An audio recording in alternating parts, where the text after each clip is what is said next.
I think one of the great joys in life is just setting down all the technical gear and going out and chasing panfish. So let's tie up a quick and easy jig that for us has absolutely slayed the bluegill. The bluegill bitter. While this is small enough to cast on a fly rod, we tend to use this with spin gear. I'm going to be tying this on a Dominator Series 1/64 ounce jig head. I get these from Jan's Netcraft. So it is a pretty small little jig. I'm going to start by just dressing this hook just behind the lead with a little bit of brown uni thread.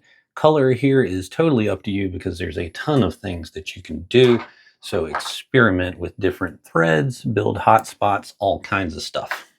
Now the first thing we're going to tie in is some standard ultra chenille. The color I'm using is wine.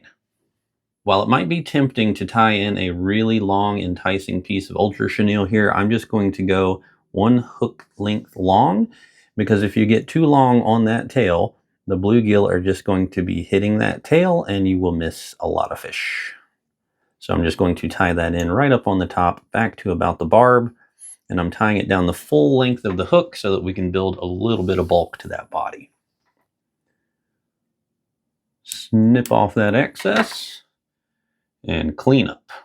Now we'll take that thread back to the barb again, and I'm going to make a small dubbing loop. You could just dub this body, but I want to get it pretty buggy, so I am going to do this with a dubbing loop. Once I form my loop, I'm going to go ahead and advance that thread back up to the front. Now you can go completely bonkers here with what you choose to dress the body with. I predominantly use Antron dubbing. This is for bluegills, so I'm not going to put too many premium materials into this.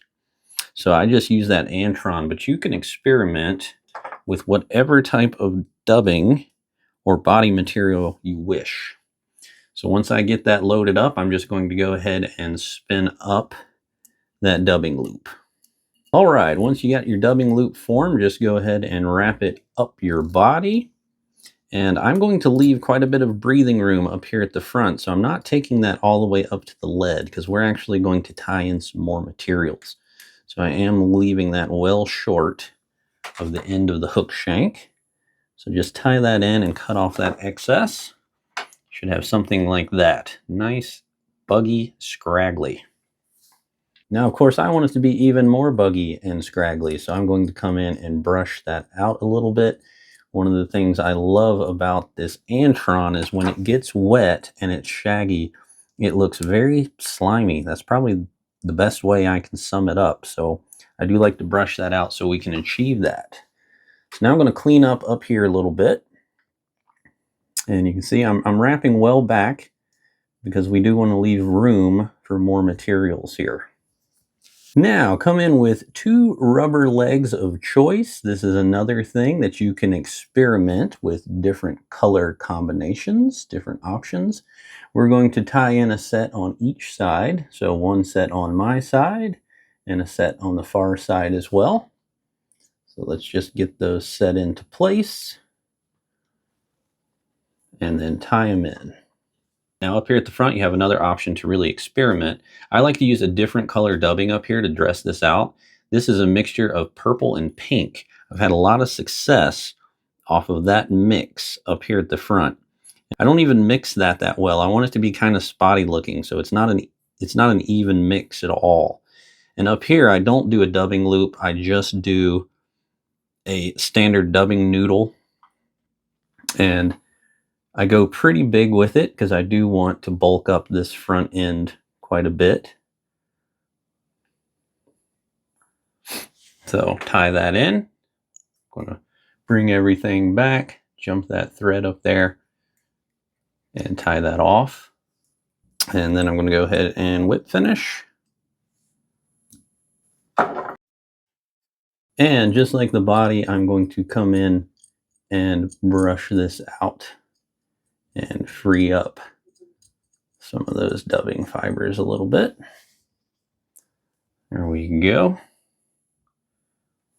Now for the legs, I very much do it hopper style. So I trim the back legs to be the same length as my tail. And then I'm going to trim the front legs shorter so that they stick out a little bit more out the front there. It's very tempting to leave long legs, long tails, but keep in mind we're dealing with bluegills here and they love to grab appendages. So if these things are too long, you will sacrifice some hookups because they'll be grabbing things you don't want them to grab. So I like to keep this all about the same size and everything's very near that hook so that we get more hookups out of that. And there we go. All right, these little guys are super easy to tie. I generally leave the fly rod at home with these. I just go out with some spin gear. The way I like to fish these is underneath a float. You can easily adjust to get this down to where those bigger fish are, and they will absolutely inhale these. That being said, they will absolutely inhale these. Use a good head cement on these because bluegills will rip these things to shreds, which is a good thing because that means it works. Now there's so much room here to tinker with these things. The materials that you use, totally up to you.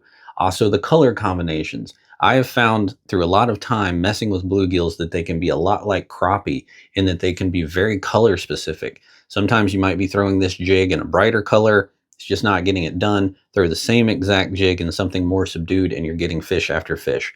So experiment with different colors and have some different options. Of course, you can tie these in very natural combinations, which are going to mimic a lot of what bluegill eat anyways. So that's the bluegill bitter. Hope you enjoyed it. Lots more to come. Please subscribe. We thank everyone who has subscribed and everyone who checks out our videos.